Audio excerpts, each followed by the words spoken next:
All right, you ready to slam the government? Yes, sir. Nice. Hey, welcome to Super Social Club. I'm Jeremy. This is Whiskey in the 6, I'm Rob. Welcome to the Whisky Rant Podcast. It's a little crusty, It's frustrating. and it's going to be a little bit of a rant. I don't understand it. I don't know why. Some sort of injustice. Anyway, end rant. Hello and welcome back to the Whisky Rant Podcast. I'm Jeremy. I'm Rob. And tonight we are talking taxes on spirits. As of April 1st this year, in like less than a month, the Canadian federal government is jacking up alcohol tax by 6.3%, the largest increase in alcohol tax in over 40 years. Can we first address the elephant in the room? Yeah.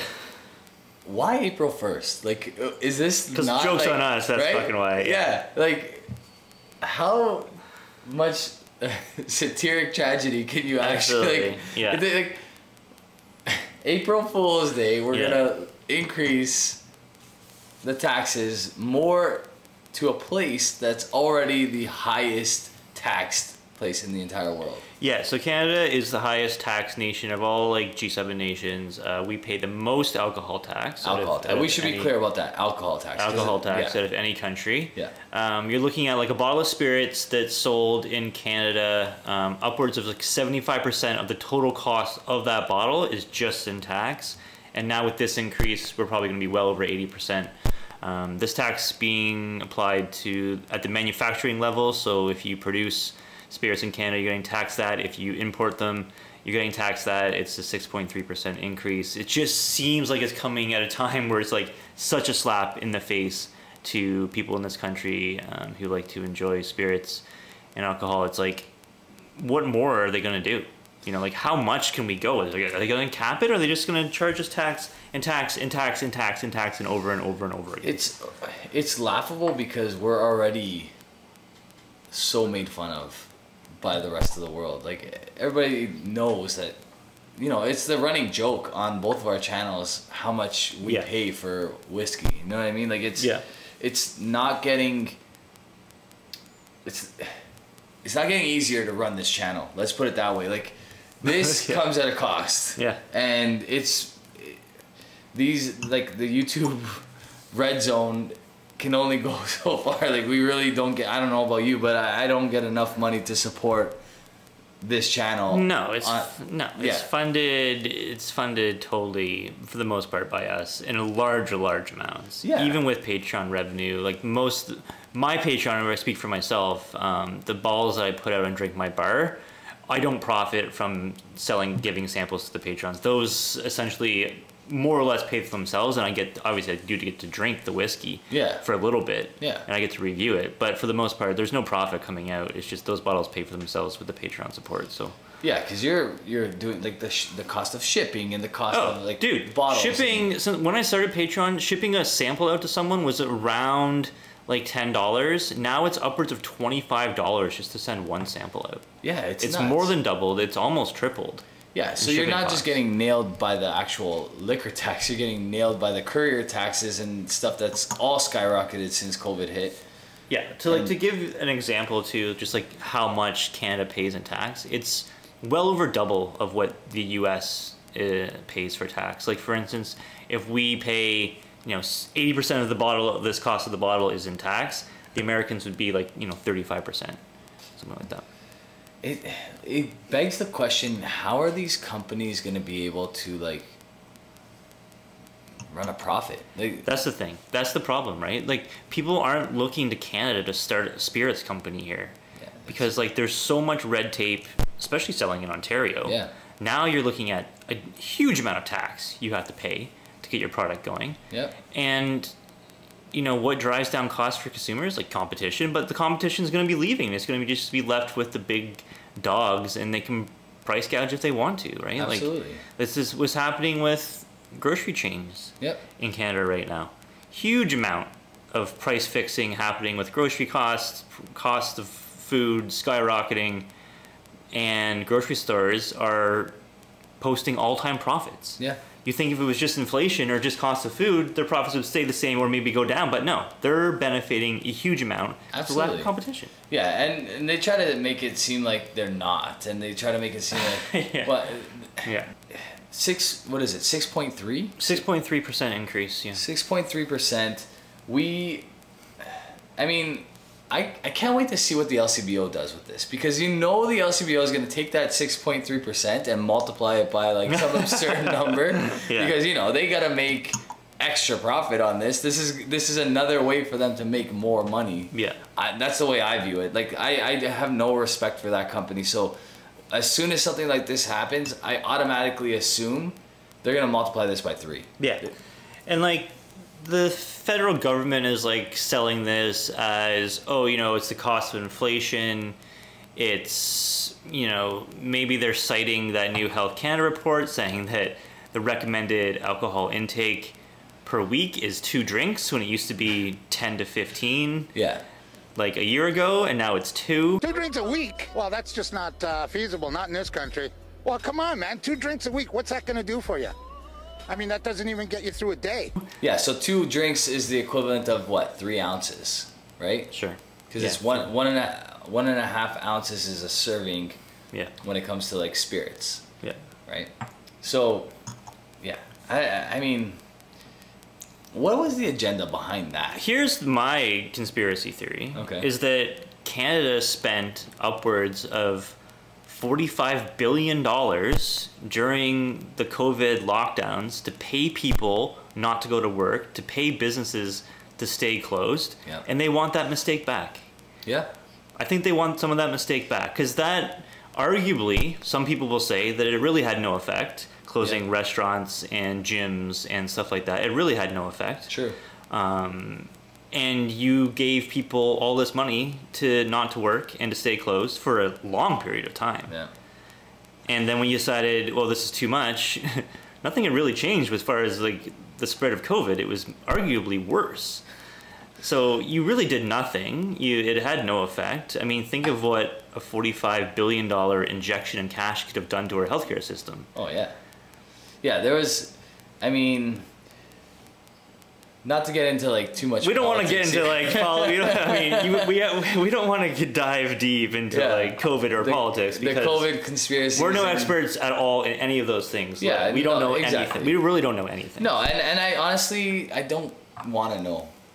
I don't care. It is what it is. I worry about the things I have control over, and complain about the things that I don't have control over, like these taxes.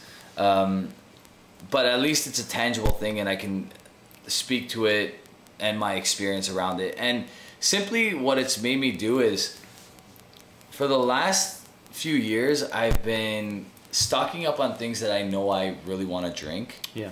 And as of April 1st, it's going to be really hard for me to buy a bottle. It's going to be like, that's what's going to change, is I'm just going to buy a lot less. I mean, we've just seen prices of alcohol go, in Ontario, speaking like specifically, just see them go up and up and up and up and up and up and up, right?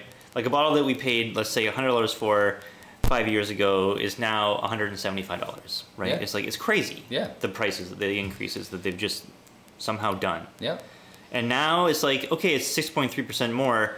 It's an extra $6-7 on a $100 bottle, but still, it's just like, you're just gonna see the prices keep going up and up and up again, and it's like, how much is enough? Like, how much can people take? It's like, it's ridiculous that we pay the most tax. It is ridiculous. And it would be different, let's say our healthcare system was perfect and it was great and it was like the best system in the world, and like you didn't have to have any worries about using their healthcare system. You get to the emergency room, right? And they take you right away. You're right, right. If it was working flawlessly, I don't think that many people would have a problem with it. Because guess what? We could say, you know what, our taxes are well spent, and look at our system. Yeah, our roads are great. Yeah. All the tax dollars gets put to use, and our system is really good. But that's not the case at all, and it's far from that. So like, it just seems like it doesn't matter how much tax you can maybe give a government. Are you ever gonna get it to the point where it's like, our taxes are worth paying, Yeah, that's a great question. And I wonder what the Scandinavian countries are like for healthcare, because they're the most heavily taxed places in the world, right? Like, I think their taxes are literally like 50% on income. They're huge. It's absurd. Or maybe be more than that, but yeah, it's probably more than that. But schooling is all subsidized. That's post-secondary as well. right. right? Healthcare completely taken care of. Yeah. So I mean, I would love to know what it's like there. Like, is the healthcare system a functional healthcare system, or did they experience similar like hiccups like we did during like COVID and whatever else? Where we couldn't keep emergency rooms open. Right. Because of staffing problems and whatever else, and just lack of funding altogether. Exactly. We should mention what we're drinking tonight. Yes, we got a couple of nice bottles in front of us right now. Yeah. So our boy James was kind enough to send us the original Macnair's 12-year-old, as well as the newer bottling. Newer batch, yeah. Newer batch. Newer, like they changed the bottling. I like these style bottles. Like I love the shape of these Macnair bottles. Yeah, it kind of reminds me of like a Michter's kind of. It's got like a Michter's kind of like the special release bottles. Yeah. Yeah, something like that. Even like Two Brewers uses like a similar style bottling. I like it. I like their bottling. Maybe, I mean, I'm not necessarily crazy about their labels. This looks like something out of like Ebenezer Scrooge's like A Nightmare or Christmas Carol, whatever. Yeah. Which is fine. I mean, this is the older one. They've changed it to this white tin. Right. And this white label. So people who don't know Macnair's, the Reeks, what are these? So it's owned by Glenallachie. Yep. Blended by Billy Walker. Yep. Blended malt, correct? It's a blended malt. Yep. Right? It's a blended malt. I know that the 10 is blended malt. Blended malt, yep. Yeah, and they have some Islay whiskey in them. Okay. So what's cool is like, I mean, what is the cost of a 12-year-old Islay right now?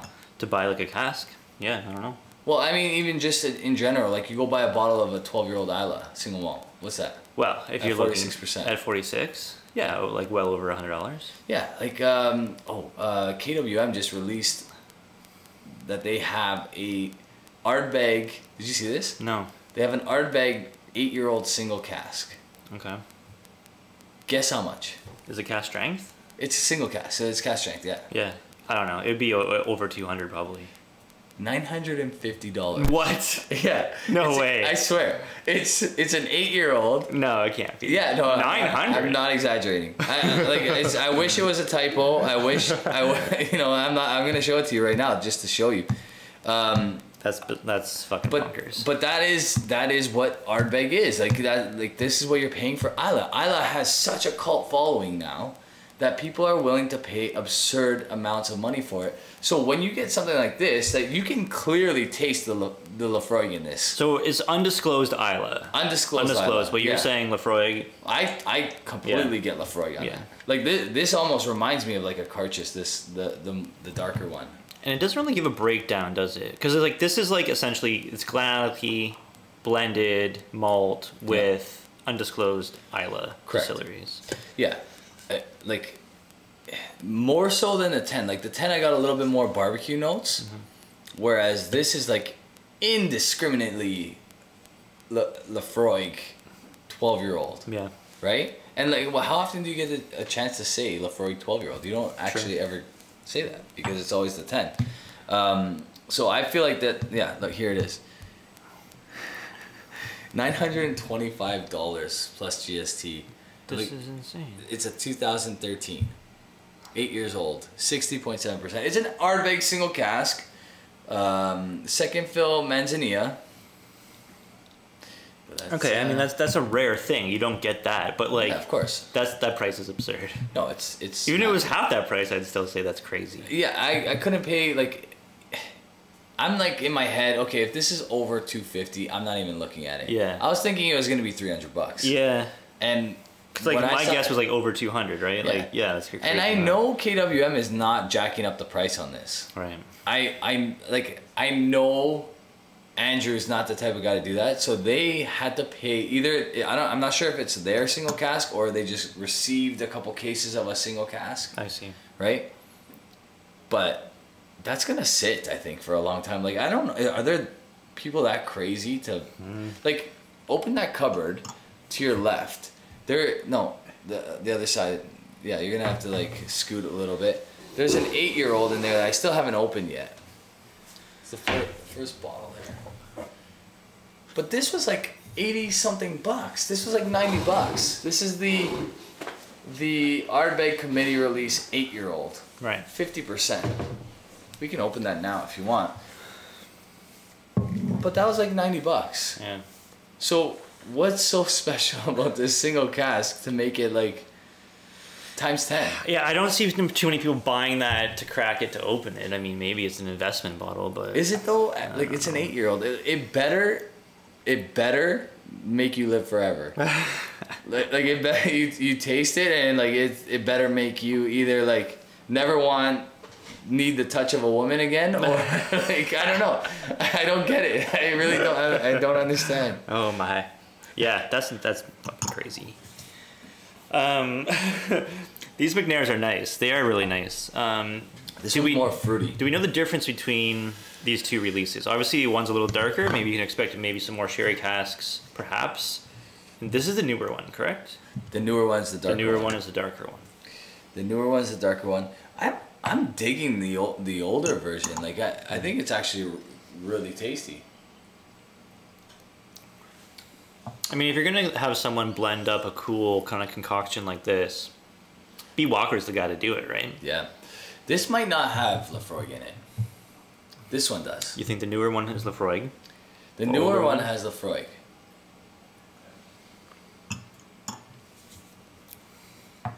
I mean, it's not hard to guess distilleries from Islay that are still selling casks. It's almost always like Colila or Lafroig. Yep. This could have Kalila in it. Yeah. The first one could definitely have Kalila in it because it's a little bit of a lighter peat. Yeah. This is more like of a charcoal forward, like danky kind of peat, right? A place for both of these. This is more fruity. This is more like dark, heavy, in your face. Have you ever had a Bowmore independent bottling? Yeah, we had that the Adelphi that our boy Jasper let us try. Oh, that was really good. That was good. Okay, because I was trying to think about have I tried a Bowmore IB, because I recently reviewed Bowmore 15, which was trash. Yeah, it was garbage. A lot better. You ended up liking it more than you thought you would. Yes, but when I first cracked it, I was like, "This is the worst whiskey I've ever had," and then it took a month to open up in the bottle. Yeah. And it actually became okay, but still just like really off-putting oak notes on that thing. Just terrible casks. Yeah. But everyone's like, you gotta drink IB Bowmores. I'm like, have I had an IB Bowmore before? I think that's the only one we tried. Yeah. I think you don't see them that often, but people seem to see them in other markets maybe. I think it's more common in other markets. Yeah. Bowmore, you know how I feel about Bowmore. I think Bowmore can be excellent. It's just it's almost like it chooses not to because it would rather just cater to a wider market. Yeah. Right? Yeah. So what's next for other countries? Do you think other countries follow suit as far as this like 6.3% pumping up tax? Yeah. Yeah, because alcohol is the easiest thing to tax because people don't seem to fault you for it like that you that would fault other goods like gas or something. It's not like a that, need, right? It's not a necessity. It's right, and you can make an It's a argument luxury that item. absolutely no one needs to drink alcohol. Right. Right. Like other things like gas, like yeah, you need gas, you need food, you need whatever else. Yep. Right. So it's so easy for a government to tax it without catching a lot of flack. Yeah. You know, and they can hide behind things like this Health Canada stupid report saying that the recommended drinking is 2 drinks per week. So here's the thing. You think they're dropping the amount of what they are telling us that is okay to drink, and it might have something to do. I wonder if it has something to do with Andrew Huberman's podcast, because he recently, like about 3 months ago or 4 months ago, he did a podcast on the effects of alcohol on the body. Yeah. And literally, like, does not mention one positive quality of it. No. Like, it's complete trash for you. Absolutely. Like, it's all, I mean, Yeah. it's poison. You're essentially... we're not going to try to, like, say that it's good to drink alcohol. No. You're definitely better if you don't. Yeah. So I wonder if, like, that kind of sparked some research to go into like how much alcohol is affecting the healthcare system and how much money is being dumped into the healthcare system because of alcohol consumption. Yeah. And maybe that's how they're justifying their tax. Yeah, I mean, for sure. It's just, who knows what kind of study. Like, the thing about studies is, like, it's really hard to pinpoint just alcohol consumption as effective of health without any other factors like diet, exercise, genetics, whatever. Yeah. Right? Because, like, if you look at other countries around the world that consume more alcohol than we do per capita on average, some of those countries have longer life expectancies than us. Yeah. And why is that? Well, probably it's better diet, right? Better diet. North Americans have the worst diets in the world by far. We also have probably the worst, like, work / like family lifestyle. Like, we're work heavy in North America. Overworked compared to other places in the world. Absolutely. Like, I use like Italy for example. You know, they have some of the highest life expectancies. Right, and there's parts of Italy that are like considered blue zone because like the lifestyle, they take the afternoon off pretty much. Yeah. You know what I mean? They go back to work for a couple hours in the evening, like, sure, you know, after they've taken a long 3-4 hour break. Yeah, and drinking culture there, I don't know the numbers on it, but I would hazard a guess that they drink just as much as we do, if not more. Yeah, I mean, I'd be very surprised. Like, Italians are known for making their own wine. They're known for making their own grappa. I mean, in Sardinia, which is considered a blue zone, I'd be very surprised if like these people that are living over 100 years are not consuming at least one glass of wine a day. Sure. Right. So that's seven.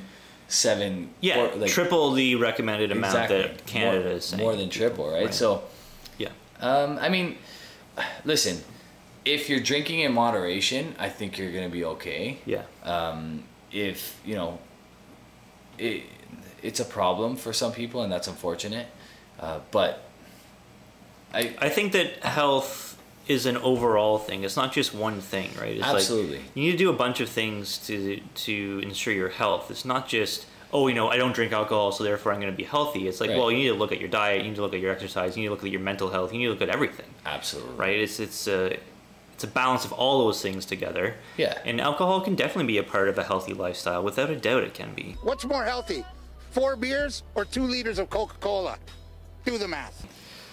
Yeah, I think. So I posed this question to a friend recently.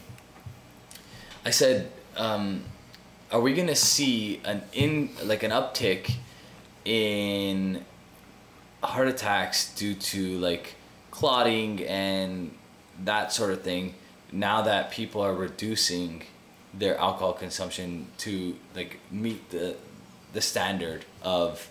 So my argument toward that is alcohol is known as a blood thinner, right? If people are prone to having, you know, higher cholesterol or whatever the things that contribute to having plaque in your arteries and whatever else. Yeah.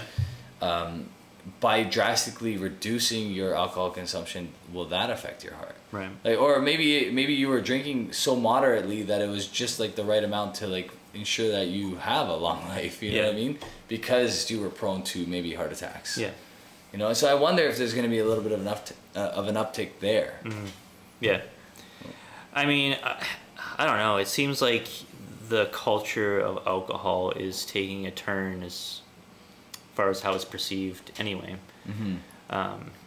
Obviously, not it happened for a lot with of people, cigarettes in what, like early 2000s? Yeah. Right? So basically, cigarettes went from, and I guess it can happen with alcohol, but cigarettes went from, yeah, smoke, it's good for you, it's great. Cigarettes went from like doctor recommended, like, let's smoke on an airplane, that's cool. Yeah. To absolutely, you can't find smoke anywhere inside and all in this whole entire process. One cigarette will kill you. Yeah. Right? So, I mean, I think we're headed there with alcohol. The thing about cigarettes, though, is like, yeah, I mean, they have been proven to be horrible for you. And it's not necessarily the tobacco that's killing you. No. Right? I think that's the biggest thing here, is that for the most part, alcohol, especially if you're like drinking whiskey, you're not drinking like I don't know, a girls' night out or whatever. Right. It's a natural product. Sure, it's right? not It's loaded not with loaded with sugar and preservative. Yeah, exactly. Right. And cigarettes are loaded with a bunch of toxic tar and stuff that's it's nicotine and all kinds of other crap. That's sure. I mean, they literally put poison in cigarettes to make them more addictive. Smooth poison. Yeah. So. Yeah. There's that. Yeah, I mean, I think that you're right. It's got to be, alcohol consumption needs to be in moderation, of course. And if your other elements of your lifestyle are healthy with diet and exercise, I don't see any issue with consuming more than the recommended 2 drinks a week. Yeah, I've basically set my goal to consume around like between 3 to 6 ounces a week. And 6 ounces is like the week that like you and I are doing 2 rants in 1 week or something like that. You know what I mean? But I build in a lot of dry days in order to meet that goal. You know what I mean? Because on the days that I'm gonna have a dram, and okay, so what's your opinion on this? I have a theory that like you can tell how experienced a whiskey drinker is by how much they pour in a glass. So now obviously there's always the exception to the rule, so please don't take offense to this if you tend to pour like 3 fingers in your glass. Right. But I find that when someone wants to try something, like, or when whiskey drinkers are together, they do all baby pours. Yeah. Like experienced whiskey drinkers want to do baby pours so that they can try multiple things. Sure. And you can always pour more. Right, exactly. Yeah. Right? So, it's easy to keep the ounces lower, the servings lower when you're doing, half pours. Anyway, we digress. Talked a little too much about health for a whiskey podcast. And we don't know anything about health. Yeah. Yeah. I mean, you're going to hockey after, or hockey? Soccer tonight. Soccer after this. Soccer, yeah. I do kickboxing to stay healthy. So we do our best. But we're we're not judging. We're no doctors. Which one do you like better? They're both really good. Honestly, I was thinking about if I was scoring them, I'd probably score them the same. They're so different. Like I find one is like fruit forward, one is more ashy, like Isla forward. This is definitely like heavy on the Lefroy cask, right?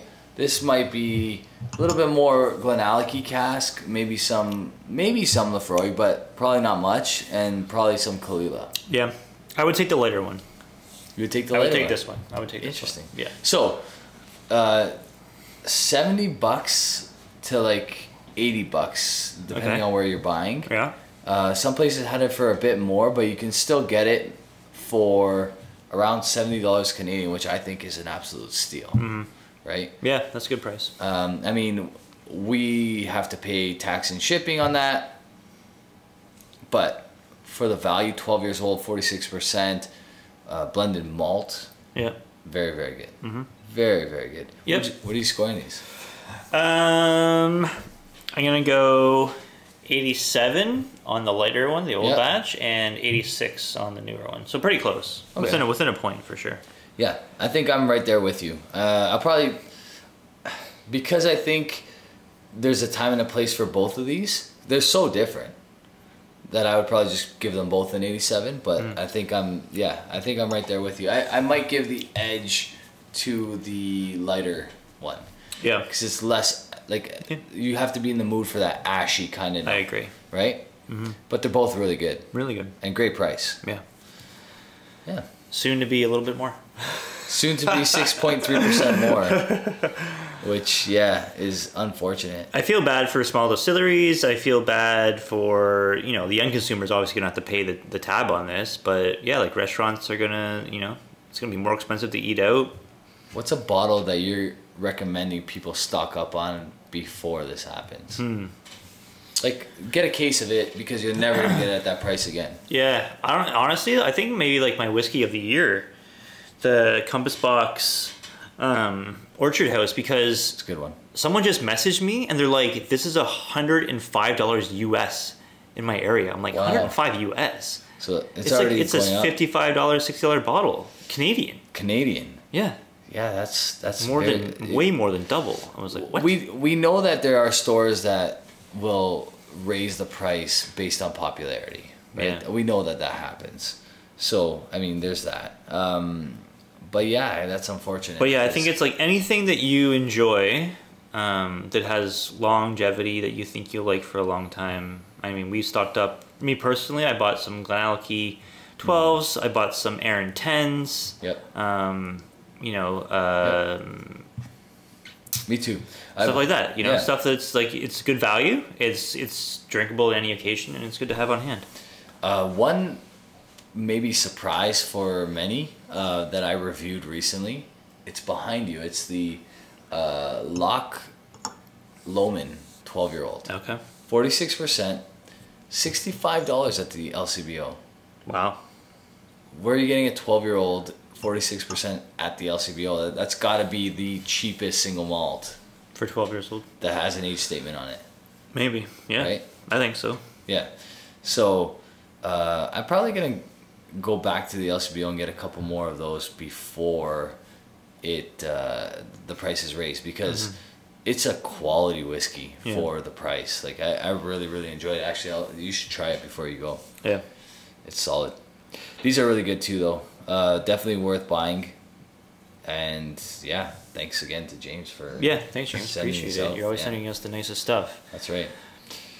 Leave us a comment down below. The tax situation, tax and alcohol.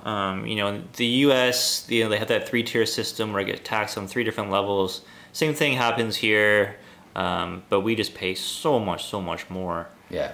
And like I said, you might not have as big of an issue if the money was spent well, and if we were living in a country where it was like, you know what, this is good that we pay this much tax, because everything here is great. The roads are great, the hospitals are great, everything's great, healthcare is great, but that's not the way it is. No, I mean, we probably have it better than most, but it could be better. Yeah, Than of it course. is, And right? like, how much tax are they gonna keep pumping out? Like, they have to stop at some point, Yeah. because it's like, it's just, you know, life is expensive, especially if you have our taste. Absolutely. Well, that's You know? that's the biggest problem, is that our tastes are Too expensive. a little too expensive. We've been too fortunate to try good stuff, you know? Yeah. I think this year is going to be more about targeting specific things as opposed to just doing kind of what we used to do and just buying. Yeah. I've cut down a lot. I know you're more like focused on different things these days a little bit more as far as like hunting for whiskey, so. Yeah, and I think that the days of seeing something at a good price and just buying it because it's a good price are over. You know? Yeah.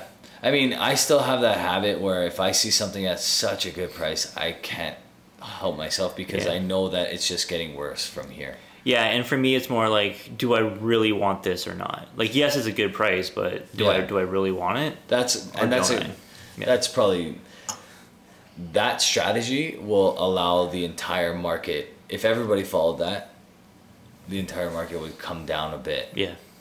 So, Yeah. we'll see.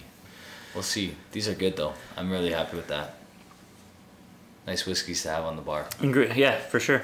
And an interesting blended malt that you don't really get anywhere else, Yeah. right? Yeah. All right, well, that's going to do it for us. Thanks so much for watching. If you like this content and you want to get the podcast sooner than everyone else, you can check out our Patreons. For as little as $1, you can join and get the Whisky Rant a couple days early. All right, thanks so much, guys. Have a good one. Cheers. Cheers.